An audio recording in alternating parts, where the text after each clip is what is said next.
What is up, everyone? Welcome back to another FPL video. Today we're going through my latest draft.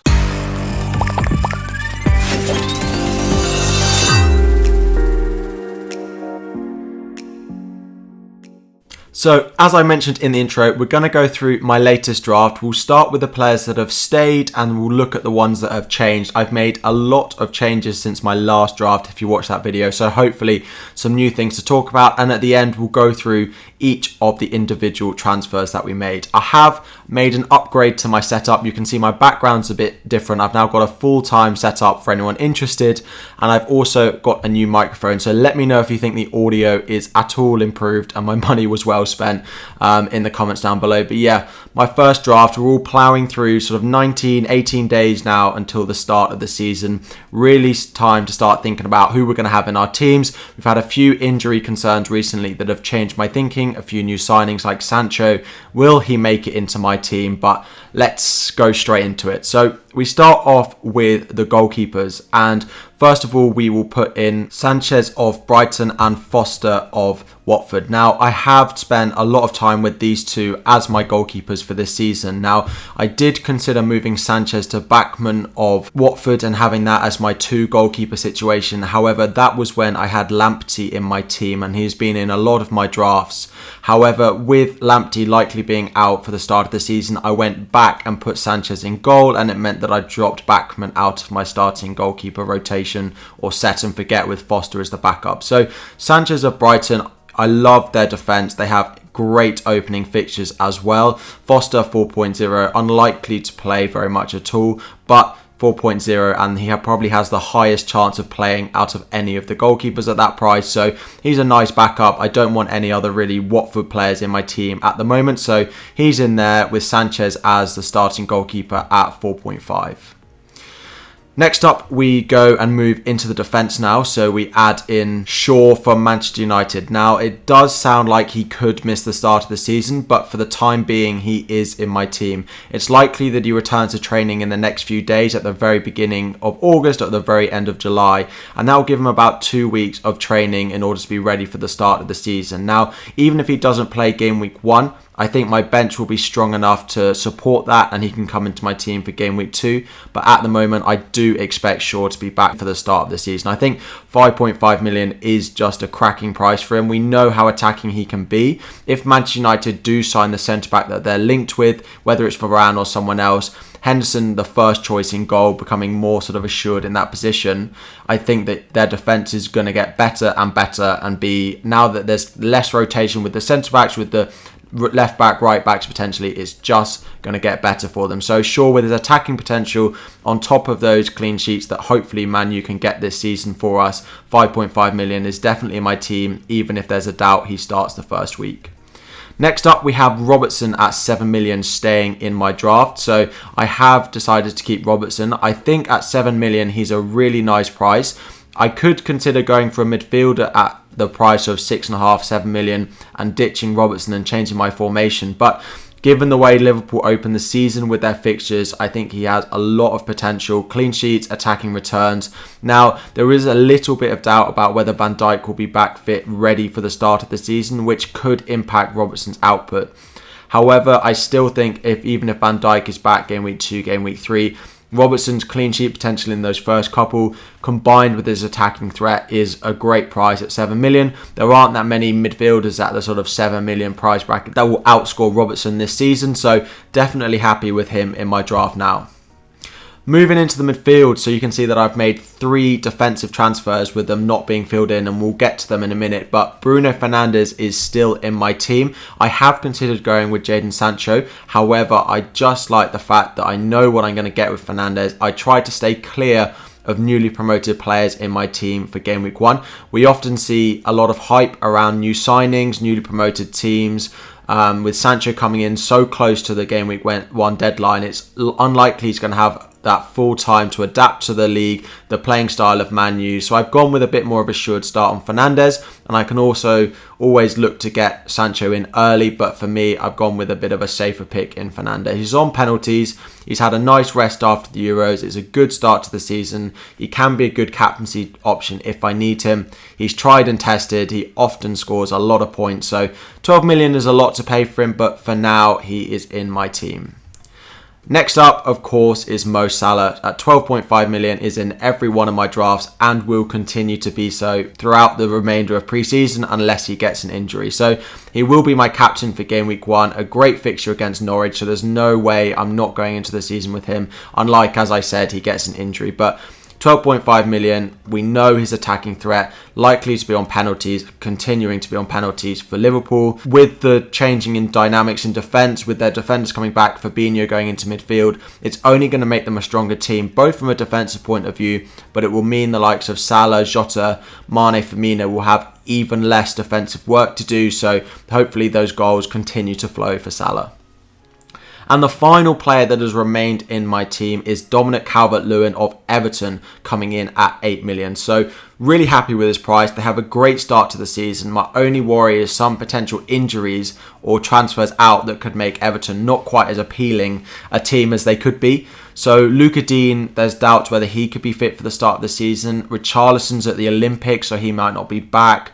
James Rodriguez, is he going to stay? And we all know about the rumours around Gylfi Sigurdsson. So if all those 4 players, the sort of other main FPL assets from Everton, are all out, then although it means Calvert-Lewin will then likely be on penalties, he'll be practically the only player in their team that knows how to score a goal.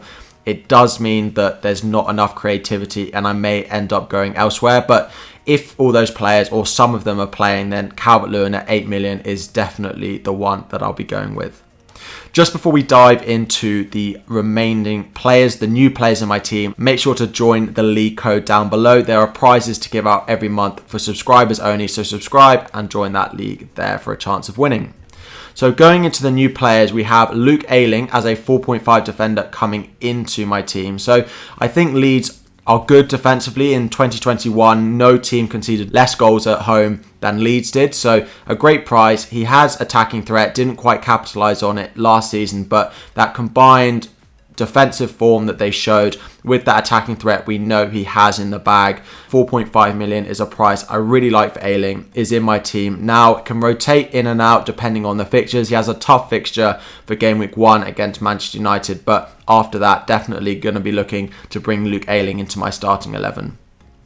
Next up, new player, I have brought Trent back into my team. Trent Alexander-Arnold is in and forming my Liverpool defensive double up with Robertson. So Trent was a player that I couldn't quite afford in my last draft. I do really want him for game week 1. Great set of opening fixtures for Liverpool, for clean sheet potential, for attacking returns as well. We know what Trent can do. So 7.5 million, very happy to have him back. I expect him to be the high scoring defender again this year and outscore almost, if not all, the midfielders and forwards at that price as well. So with the defenders coming back, as I mentioned for Robertson, it's only going to make them stronger defensively, and it's a great start to the season for them. Norwich, Burnley, Brighton all in their opening fixtures, so definitely clean sheet potential for Liverpool there. Trent 7.5, Robertson 7 and Salah 12.5 is my Liverpool triple up.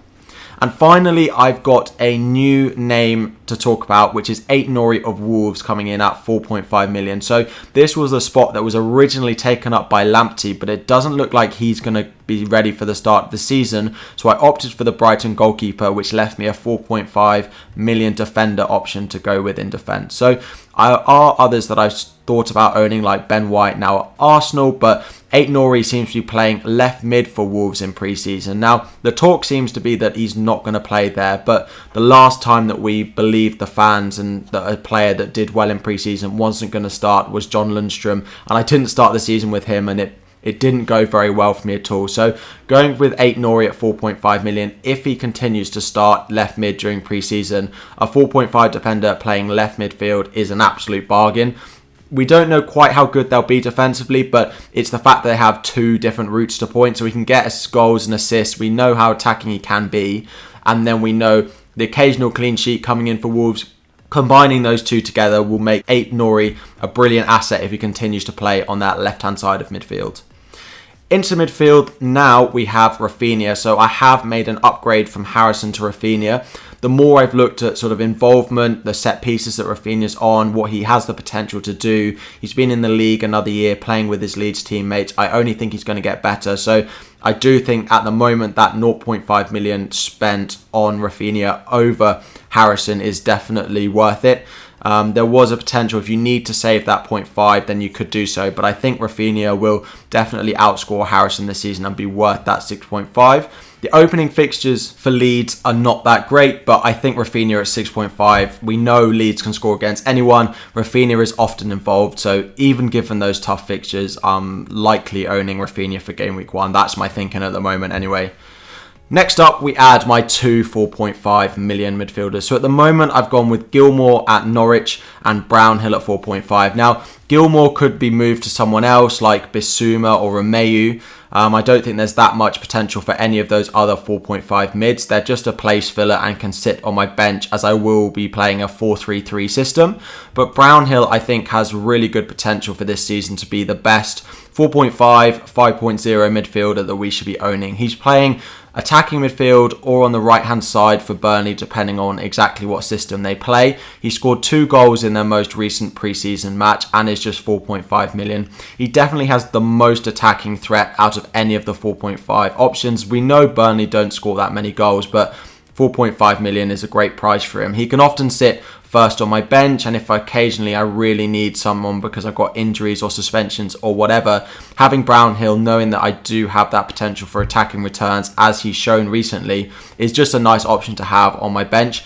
I definitely think that having 4 starting midfielders as a maximum, so you can have Brownhill as a 4.5, is a really nice route to go, and I think I won't have a 3-5-2 system this season to start the season because Brownhill really helps to add that depth at the moment. So Gilmour in there as a placeholder, but Brownhill definitely someone I'm looking to start with. Next up, we have Ivan Toney of Brentford coming in at 6.5 million. So I really like his price. If he was 7.5 million, I wouldn't really consider owning him, but 6.5 million I think is such a great price. I don't love newly promoted players in my team, but given his form in the Championship, we know how many goals Brentford have the capability of scoring. Toney is the focal point. He's on penalties for them as well. So he has so many routes to goal, which is what I really like. If it was just open play goals and didn't have that penalty side of it, it may put me off a little bit because we don't know quite how many chances Brentford are going to create in the Premiership this year. But 6.5 million, you can't really turn that down.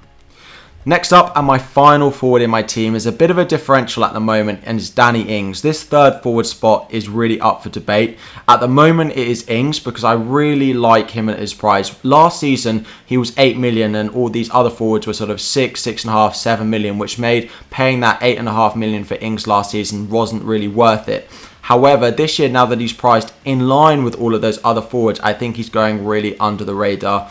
If he's at Southampton or if he goes somewhere else and is the starting striker in that team, I think at 8 million he has a lot of potential to be a great asset. He's much more clinical than all of those other forwards at 7.5, 8 million. It's just whether he can stay fit and exactly what team he's playing at. He's been linked with Tottenham if Harry Kane goes, and if he goes to Tottenham and starts at 8 million, he's a great price, even if he's not on penalties there anymore. So Ings is one I'm keeping an eye out as being a really strong differential for me for the start of the season. It could be the other ones I'm considering are Callum Wilson in there and Ollie Watkins of Aston Villa, both of which are a bit more proven and we know they're going to play each and every week. It's a bit more solid and we know what we're going to get from them, but I do like the potential that Danny Ings has. So that's my starting team in terms of my bench and the way my captain would line up for Game Week 1 at the moment. So Foster would be my backup goalkeeper with Ayling, Brownhill and Gilmour, with Mo Salah being my captain and DCL having a nice fixture in Game Week 1. Currently getting the vice captain, although I expect Salah to start, so there won't be much need for that. So that's the team, but let's have a quick look at the transfers I've made and why I made. So, the first transfer that I made is upgrading Soufal to Trent. We'll go about how exactly I made the money and freed it up to spend that extra 2.5 million on Trent in a minute. But Soufal, I just want to see how West Ham are lining up. Is Lingard going to go back? Quite how is that going to affect their play? Is Soufal playing in Europe, having those extra commitments likely to impact him? Now, I think Soufal at 5 million is a really nice shout. I just didn't have space for him in my team, and I much preferred Trent as an option to Soufal, but that's the first transfer. And I suppose in order to free up part of that money, I downgraded Iheanacho to Ivan Toney. So just looking at Toney's form, 6.5 million, I think is a really nice price for him. Iheanacho, Daka and Vardy are both playing well. Harvey Barnes is likely to be back with Leicester. I am slightly concerned about the minutes that Iheanacho will get, so it seems like a no-brainer to downgrade him to Toney in order to help free up a little bit of that money. Next up, we have 2 transfers, so a bit of a switch again. So Jota down to Gilmour and Parika up to Danny Ings. So basically I did Jota to Danny Ings, and I wanted that extra Liverpool spot in order to afford Trent and get Trent back into my team. So Jota had to leave, and I opted for a change of formation to bring in a forward, and Danny Ings was the one that I did there. So I like Danny Ings. His fixtures coming up are okay for Southampton. They're not brilliant, but there's definitely potential. We know how clinical Ings can be in front of goal. Jota, I just worry a little bit about his minutes. Klopp has mentioned about Oxlade playing at centre forward, Firmino still being in and around the 4, and Mane as well wanting to get more game time and putting the ball in the back of the net. He's commented, Mane, that last season wasn't his best and he wants to get back to where he was before. So just slightly concerned about the amount of minutes that Jota will get. Next up, again, a bit of a downgrade upgrade. I sold Buendia, who was my only Aston Villa player, down to Brownhill in order to help free up a little bit of money to do that Soufal up to Trent move. And it also helped me do Harrison up to Rafinha. Now, Buendia and Aston Villa have a great start to the season, and Buendia picked up 2 assists in their first pre-season game. So I am looking at how I could own an Aston Villa asset for game week 1, but for now Rafinha is in my team over him. I could do one for the other, but I do like Leeds, and Leeds are a bit more proven, and Buendia is also new to the league. So as I've mentioned, I think Rafinha is worth the money over Harrison, but it could be Buendia that I start with, or a change of system again. And the final transfers I made was upgrading my 4.0 defender in Williams up to 8 Nori. Now, it doesn't feel like at the moment we have a 4.0 defender, so I tried to upgrade him and he can rotate now with Ayling. So instead of having a 5.5 defender in Luca Dean with a 4.0 where I'd have to play Dean every week, I now have 2 4.5 defenders that I have the option of rotating, whilst also giving a bit more strength and depth to my bench compared to what I had before. So those are the 8 transfers that I've made. A few changes here and there, and a big change in system from a 3-5-2, dropping 2 midfielders and moving to a 4-3-3 system ahead of game week 1. I do like 4 at the back. I continue to say it. It helps you have depth at the start. It helps you pick reliable assets as well. So that is my team. Let me know in the comments any changes you'd make, any questions about your team. I hope you have enjoyed. As always, plenty more videos to come, so if you could smash that like button and subscribe to the channel, turn on notifications. The streams will be back very soon, as well as a constant upload of videos. So I hope you have enjoyed. That is all we've got time for, and I will see you all very soon.